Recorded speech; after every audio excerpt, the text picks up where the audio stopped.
Part 1. Leah had picked the corner table on purpose, the one beside the big window with the chipped wooden frame and the ivy plant that looked like it needed encouragement as much as she did.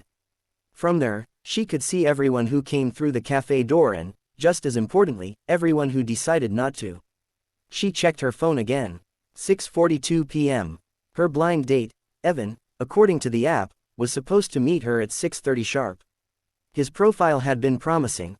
A teacher, a single dad, allegedly, terrible at baking but great at pancakes. His messages were warm but slightly awkward in an endearing way. He had spelled out full words instead of you and lol, and he'd actually asked questions about her, not just her photos. That felt rare enough to say yes. Now, 15 minutes into waiting, Leah was pretty sure she looked like a cliché, the woman alone at the table, pretending not to panic every time the door didn't open. She lifted her coffee, which had stopped steaming 10 minutes ago, and sipped anyway. Lukewarm, mildly bitter, fitting. Everything okay? The barista asked as he passed, balancing a tray of plates. He was young, probably still in college, with a nose ring and kindness in his eyes. Yeah, Leah lied in the breeziest tone she could manage. Just waiting for someone. Gotcha. His smile softened. If you need a refill on the house or, like, an emergency brownie, just say the word. She laughed under her breath. I'll keep that in mind. He moved on, and Leah exhaled slowly. Her reflection stared back at her in the glass, coppery hair tucked behind one ear, a burgundy sweater that had seemed casually date-worthy in her bedroom but now just felt like armor, and eyes that knew disappointment a little too well. Why do I keep doing this? She thought. Blind dates, first dates, almost dates. The revolving door of maybes had started feeling like a second job, one that didn't pay and offered no time off. She'd promised herself she'd take a break after the last disaster, a man who'd spent the entire evening explaining cryptocurrency and referring to his ex as the crazy one. But then her friend Jade had sent the screenshot. Try this guy, he's cute, seems decent, and hasn't used the word alpha once. That's a win. So here Leah was. 6:45 p.m. She opened the dating app again, scrolling to their last messages. Evan. Looking forward to Saturday's smiley face. Leah. Me too. I'll be the one pretending not to be nervous. Evan. Same. I'll be the one pretending I don't get lost everywhere. He didn't seem like the type who'd ghost a date he'd set up himself. But they never did in the beginning, did they? The red flags only showed up once you'd already ordered an entree. Leah's lips pressed into a thin line. He's probably just running late, she murmured, but the words didn't convince even her. The cafe hummed around her. Two students argued softly over a laptop. A middle-aged couple shared a slice of cheesecake, one fork clinking against the plate. A woman in a gray blazer sat by the door scrolling through her phone with the same restless hope Leah felt, like she was waiting for someone to text, "I'm outside." Look up. Every time the bell over the door chimed, Leah's heart gave a small, traitorous leap. That one. No. Maybe him. No. He's hugging someone else. What about? Nope. That guy's clearly here for takeout only. She glanced down at the napkin beneath her coffee cup. She had been absently tracing circles into it with her fingernail, and now it looked like the ghost of a spiral galaxy. 6:52 p.m. No message. No update. Her chest tightened, hot and familiar. Maybe something happened. Car trouble. Kid emergency. An accident. Or maybe he saw her picture one more time and changed his mind. She hated that thought rang louder than the others. Leah took a slow breath, tried to fix her posture, tried not to sag into the chair like someone who was used to being a backup plan. Years of mediocre dates and half-hearted situationships had carved grooves in her confidence she couldn't quite smooth out.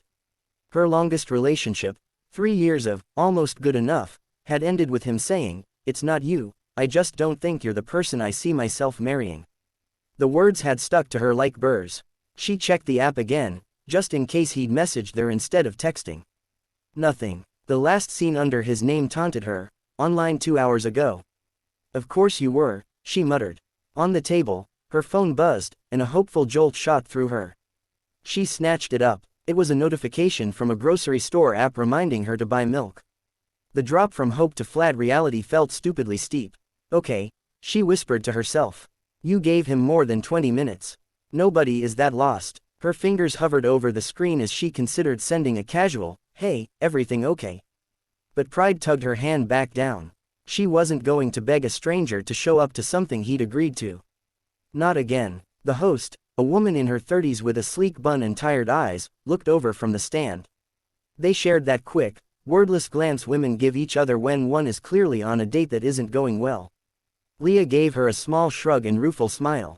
The host's expression softened in instant understanding. "Do you want to keep the table?" the host asked when she came closer, voice gentle. "No rush, just checking." Leah swallowed. "No, I think I'm done. Thank you." She started gathering her things, slipping her phone into her purse, entangling her scarf from the back of the chair. Her throat tightened with the familiar mix of embarrassment and resignation. She imagined the whispers people might be thinking, not cruel, but pitying. Poor thing. Stood up. I wonder how long she was waiting. She tried to walk herself mentally through the evening after this. She would go home. She would text Jade some version of, "He never showed." Jade would send a string of rage emojis and suggest wine or a sleepover or a ritual burning of his profile. Leah would decline, claiming she was tired, when really she just didn't want to examine how much this tiny, stupid thing hurt. It wasn't about this guy in particular. It was the pattern, the constant trying. Leah slipped her purse strap over her shoulder and picked up her coat.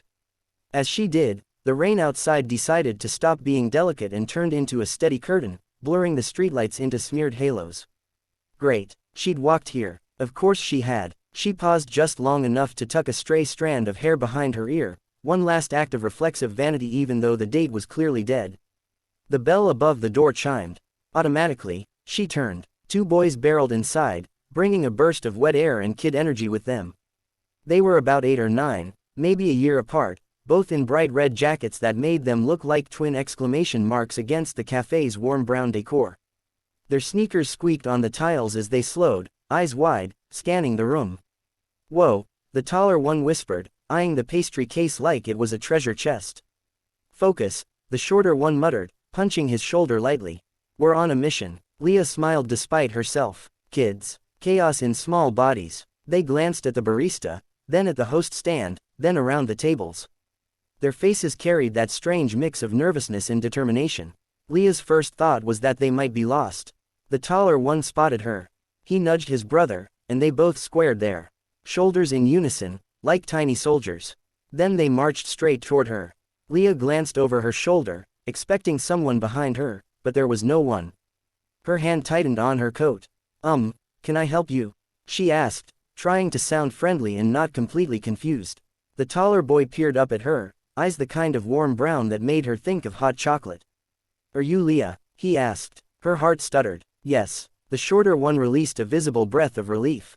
"Good," he said, with all the importance of someone delivering life-changing news. "Dad picked you, not anyone else." Leah blinked. What?" The host looked over, curious now.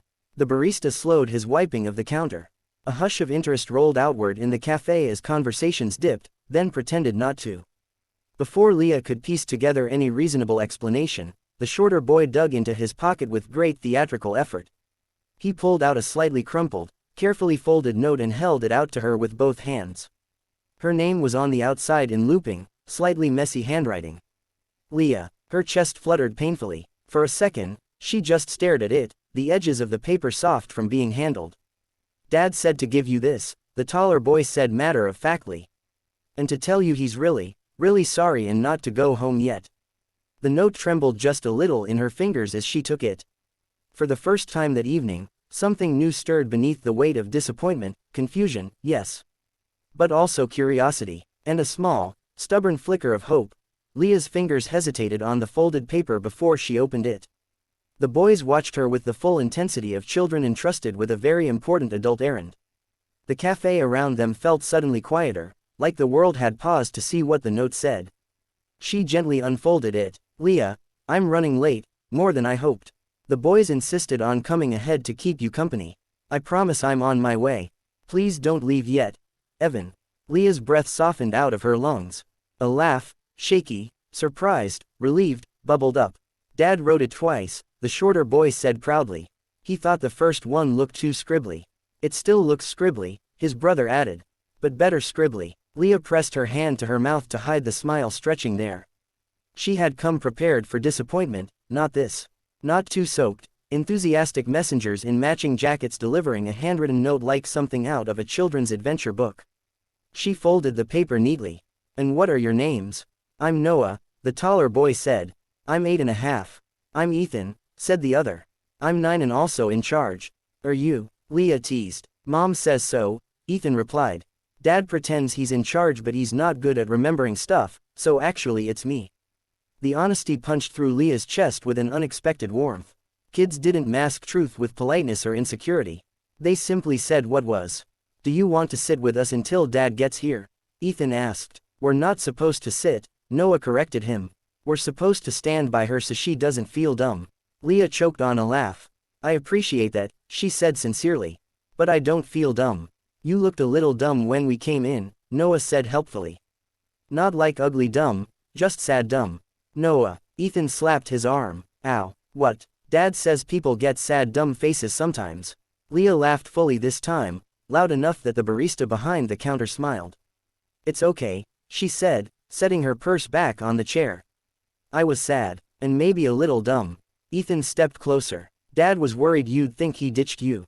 "He didn't." Something in those words unknotted a tight place inside her, a place tied up with years of half-hearted dates, unanswered messages, and the quiet, invisible sting of feeling unchosen. "Well," she said softly, "I'm glad he didn't." The boys flopped into the empty chairs before she could stop them. Ethan swung his legs. Noah drummed on the table. "Dad said to wait outside but it's raining," Ethan explained. "And he doesn't understand that rain makes your socks gross. And gross socks ruin everything," Noah added. "Even dates. Especially dates," Leah agreed solemnly. The host, who had been observing the scene with an amused, maternal expression, approached the table. "Would your young companions like some hot chocolate while you wait?" Both boys' faces lit up so brightly that Leah's answer was immediate. "Yes, please." As the woman walked away, Ethan leaned toward Leah conspiratorially. "Dad said he's really nervous." Nervous. The word felt odd. She was usually the nervous one. "Why?" Ethan shrugged. "Because he said you're someone he really wants to meet and he doesn't want to mess it up." Leah's heart tugged. She looked at the note again. The ink was slightly smudged at one corner. Rain or rushing, she couldn't tell. "Does he get nervous a lot?" she asked gently. "Only about dates," Noah said. "And sometimes about my math homework." "Your math homework is scary," Ethan said gravely. The hot chocolates arrived with generous clouds of whipped cream. The boys dove into them with delighted groans, leaving Leah to simply sit and absorb the moment, the warmth of the cafe, the unexpected company, the slow, surprising release of the belief that she had been stood up. She checked the window. Rain streaked everything into soft blurs, making the world look like an impressionist painting. Inside, though, everything felt sharp, the laughter, the tiny hands cupped around warm mugs, the soft, hopeful thrum in her chest. The door chimed again. This time, Leah didn't turn right away.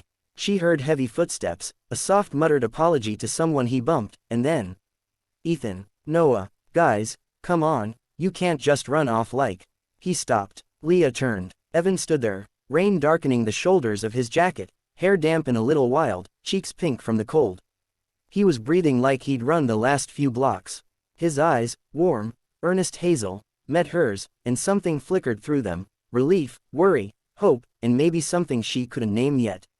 "I'm so sorry," he said immediately, stepping closer. "Their coach let them out late and then the traffic, I should have called. I didn't think, I thought I'd beat you here." His eyes widened. "Then I didn't, and I panicked." "It's okay," Leah said, and she meant it more than she expected. "No," he insisted, running a hand through his wet hair. "You were waiting alone and..." "She wasn't alone," Noah interrupted. "We saved it. We saved the whole date," Ethan added proudly. Evan exhaled, embarrassed but smiling. "Yeah, they took initiative. They said you picked me," Leah said lightly, teasing the edges of the moment. Evan's ears turned red. "I did," he said quietly. "I just didn't expect them to announce it to the whole." "She was gonna leave," Noah declared, scandalized. Leah raised her hands in surrender. "I was. See," Noah said to his dad. "We saved everything. You did good," Evan said, ruffling his hair. "But now, go sit at the counter. I'll get you extra whipped cream." Both boys gasped like he'd offered them a trip to the moon. They scrambled out of their chairs and bounded toward the counter, where the barista braced himself as though preparing for impact. When they were far enough not to hear, Evan sank into the seat across from Leah. I'm really glad you didn't leave, he said, voice softer. Leah held up the note. Your handwriting convinced me. His laugh was warm, slightly shy. I wrote that while trying to keep them from arguing about who got to hold it. It has character, she said. He winced. That's generous. They fell into a quiet moment, not awkward, but full. Something settling, something opening. Evan finally asked, can I start this date over? Properly. Leah pretended to think. Depends. On what? On whether your son's always warn women about sad dumb faces. He groaned into his hands. Oh my God. Leah laughed, the sound bubbling out without effort. I'm kidding. Yes, let's start over. His shoulders eased, tension melting. Hi, he said, offering his hand across the table. I'm Evan. Leah slid her hand into his, feeling the warmth of it chase away the last cold pieces of the evening. Hi, Evan, I'm Leah. Just then, Ethan turned in his counter stool and shouted across the cafe, Dad. No stealing my whipped cream. I'm not. You are. Evan sighed, bracing his forehead on the table. Leah smiled. Parenting looks lively, she said. It's chaos, he admitted. But good chaos. He hesitated. I hope you're not scared off. Not even close, she said softly. Actually, it's kind of charming. He looked up, eyes warm. Then maybe the night isn't ruined. Leah glanced at the rain, the boys, the note, and the man sitting in front of her, breathless, soaked, nervous, real. No, she said, I think it's just beginning. They shared a smile, one that felt like the first page of something instead of the last. And as the boys' argument over whipped cream escalated into a full-blown negotiation with the barista, Evan leaned closer and whispered through a grin, just so you know, I really did pick you. Leah's heart fluttered. Good, she whispered back. Because I'm choosing to stay.